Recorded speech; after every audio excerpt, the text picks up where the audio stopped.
Hey, how's it going, everyone? I'm Nathan from the eBook Reader blog. For this video, I'm going to do a comparison review between the new entry-level Kindle for 2022 and the Kobo Clara 2e. So these were released within a few weeks of each other. They have a lot of overlapping features, a very similar design. Both got the USB-C ports, 300 ppi e-ink screen. The Kobo does add a warm front light color, which I'll show here shortly, and it's also waterproof. Those are its two main advantages. Looking at the back of these two devices, the Kobo has that kind of nicer texture to it. The Kindle is just a more basic plastic design, but they both sell for about the same price. The Kindle starts a little bit cheaper at $99 for the ad-supported model, and then the Kobo, it's $129. Like I said, they both have the 300 ppi e-ink screens. They both look very similar. I tried matching the fonts as best as I could on these two. The Kobo, it does have the Clara 1200 screen, so I think text is slightly darker on it. Blacks are a little bit darker, I think, but it's really hard to tell, frankly. They're both very similar. Kind of just depends on how you have the font set and the front light set and what kind of lighting conditions you're in.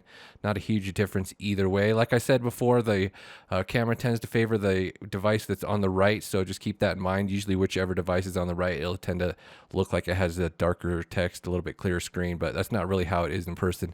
Let's go ahead and talk about the front light now. So this is one of the main differences between these two devices. The Kindle, it has a regular front light where you can just adjust the brightness. The Kobo has the warm front light. Another thing with Kobos, you can adjust the front light brightness by swiping up and down the left side of the screen. For some reason, it's not working very well on the Clara 2e. I think there must be some kind of bug. There's like a delay. It's just not as smooth as it usually is, but it does work quite well. I like being able to adjust the screen while you're actually looking at the text. You can get it fine-tuned it exactly how it is. With Kindles, you have to open up the menu here, and it kind of fuzzies the lower part of the screen, so it's kind of hard to tell sometimes exactly what brightness level you want it at, but either way, the cool front light is very similar on both these devices. The Kobo, it just adds those warm LEDs so that you can go ahead and customize the color tone for night reading. You can add a little bit of orange to it if you would like. So the Kindle Paperwhite and the Kindle Oasis and Kindle Scribe all have that as well. The entry-level Kindle is the only one that just has the regular front light. So you don't have the color adjusting option like this. You can just kind of fine tune it a little bit more with the Kobo. You can also kind of program it to adjust the warm setting as the day goes on. They have the setting where it will go based on the time. So yeah, that's one of the advantages with the Kobo is just being able to customize the front light tone. So I would never use that full orange color, but I would have it blended a little bit like this. So here's one difference about the price between these two. Like I said, the entry-level Kindle is $99. The Kobo is $129.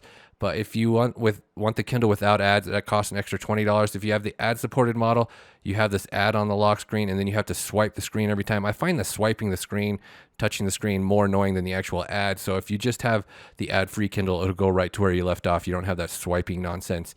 So that's one thing to consider with the price. Otherwise, very comparable price-wise. They have very similar layouts. It's kind of weird because the Kindles, they keep updating the software, and every time they update, I swear, it becomes more Kobo-like, except for the home screen here. The home screen, it's just got this whole list of different recommendations on the Kindle. The Kobo doesn't really have any ads. I mean, it has one little ad in the bottom where it says browse fiction and whatnot. It'll sometimes have stuff on there like set up your Overdrive account and stuff. But it's not it's not like the Kindle where you have this whole page full of ads on the home screen.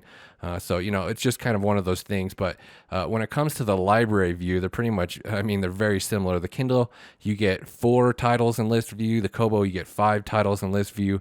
They both have this scroll bar now where you can scroll page by page using the arrows, or you can just grab onto it here and just scroll part of your book. One cool thing about the Kobo, though, it separates into pages, makes it a little bit easier to identify where you're at, where the Kindle is just one random long list that you got to scroll through.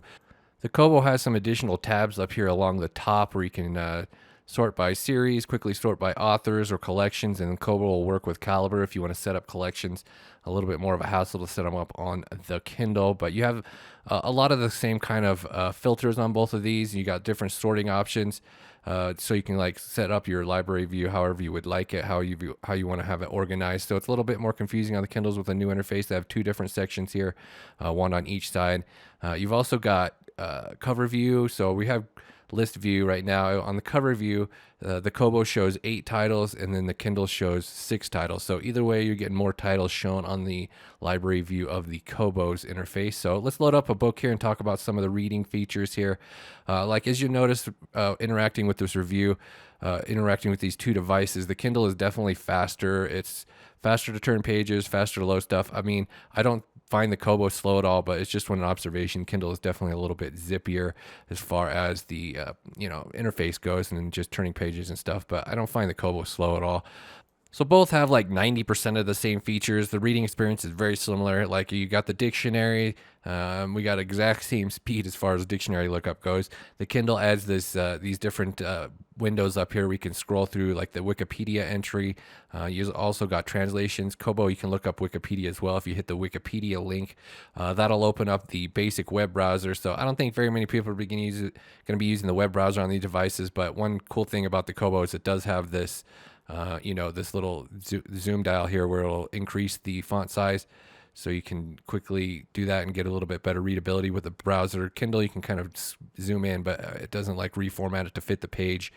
Kindles do have the article mode with their web browser, just a little bit different layout for, it kind of depends on the website if it's going to work well or not, but, kind of a different thing there. So I tried to match the font and layout as much as I could on these two devices to get kind of an even comparison here. It's pretty close. It's not exactly perfect, but it was as close as I could get it. So when we're talking about the layout settings on here, you can sideload fonts on both of them. They got the boldness options, so it's a lot of overlapping features here. But the Kobo, it does offer more line spacing and margin settings, so you can kind of fine tune the look a little bit better. One advantage for the Kindle though is it has the landscape mode. You can switch over to landscape view. So the Kobo Clara, it doesn't have landscape view at all. So some of the other Kobos do if they have the rotation sensor, but for whatever reason they never added that as an option software wise, so there's no way to switch to landscape mode on the Kobo. But like I said, you do have more margin and line spacing settings, so you can kind of fine tune the layout a little bit more. Kindles have always just had the same 3 margins and line spacing settings. Like maybe 2 of them are useful, and I don't know why they don't add more options for that. But yeah, definitely more layout and fine tune adjustments for the Kobo. You also got this advanced settings in here where you can kind of fine tune the font weight a little bit. I wish they'd add numbers though. I never have any idea where I'm at. So it makes it even harder to compare these two devices. But Kindle, you do have the option with the Kobo. You can have a ragged right with the justification. Now, this is a side-loaded book on the Kindle, so it's not available, but it is on like regular Kindle books. You can do that as well. So some of the different features, settings in here, like the Kobos have the header and footer. You have some different information you can have on the header and footer. You can turn them off. So I turned them off to try to match the Kindle's layout. Kindle does have an estimated timer at the bottom you can put on there as well. So they both have dark mode now. The Kindle didn't used to have dark mode, and like the previous Kobo didn't either, but now both of these models have dark mode. Kobo has some different settings in here as well. You can adjust the different on-screen controls. You can set the refresh frequency here. So the Kindle, you can turn it on or off, but you can't set how many pages it will do it. That's when it like does the full refresh where it flashes the whole screen. This is a quick look at the dark mode setting on both of these. I did switch the sides, like I said earlier. The camera tends to focus a little better on the whatever device is on the right. So now we'll get the Kindle on the right for a little while. You can kind of see what its screen looks like a little bit better. But as far as dark mode goes, they handle them very similarly. There is a couple of differences. Like the Kindle, it will invert like the menu and everything you see here. It'll invert like your library as well. Whereas the Kobo, it'll just invert the text here. It doesn't invert the menus or anything like that. So let's go ahead and talk about some of the software features. I'll just talk about a few things here. Like the Kobo recently added this pinch zooming gesture. Sometimes it's kind of wonky. It's hard to adjust it to get just right. It opens up like this little window where you can see this, like what it's going to preview of what it's going to look like, but sometimes it lands on a dead part of the screen where there's no text, and it's just kind of hard to get it to adjust just right. What I like about the Kindle is it's very easy to adjust one size to the next when you're using that pinch gesture, and it has like font size numbers associated with that. I really wish Kobo would add numbers so you know what font size you're on. Same with the boldness. It's just like a dial with a whole bunch of settings and you have no idea where you're at. It makes it hard to go back to a setting once you've settled on something. One thing I do like about Kobo is they recently added this thing where you swipe down from the top and it'll show your 3 most recently read titles, so you don't have to go back to your library if you want to jump to a different book. It's kind of a cool little feature here. So they got a lot of the same navigating type of features. I swear they copy each other. So they got this little window that comes up and you can jump different chapters if you want to go around to different parts of your book. So with Side-loaded books, you don't have this, but with like Kindle books, you do have this other window where you can view multiple pages at once. And Kindle books, like from Kindle Store, they have some different features as well. Like you have word wise, so it'll show like hints for words if you're like learning like a kid. This would be like a useful feature for kids like learning English. I think it only works with English and Chinese, but you can turn this on and then it will show like hints for words, and you can kind of customize how many hints will be shown. So Kobo doesn't have anything like that. And then Kindles also have X-ray. So this is kind of helpful if you're reading a large book with a lot of characters. You can kind of get a summary of each character if you kind of forget about different stuff. But Kobo has some unique features as well. It has like overdrive support built in, so you can get library books directly through the Kobo store. The Kindle, it supports overdrive as well, but only for the US, I believe.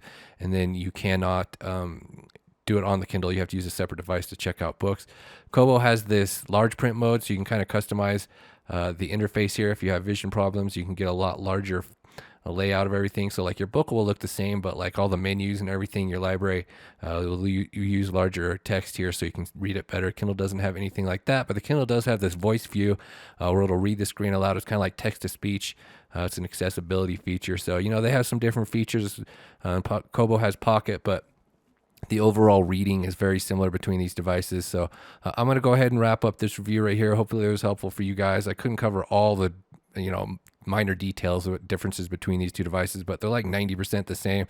Check out the full reviews for more details on each. Thank you guys for watching. Goodbye.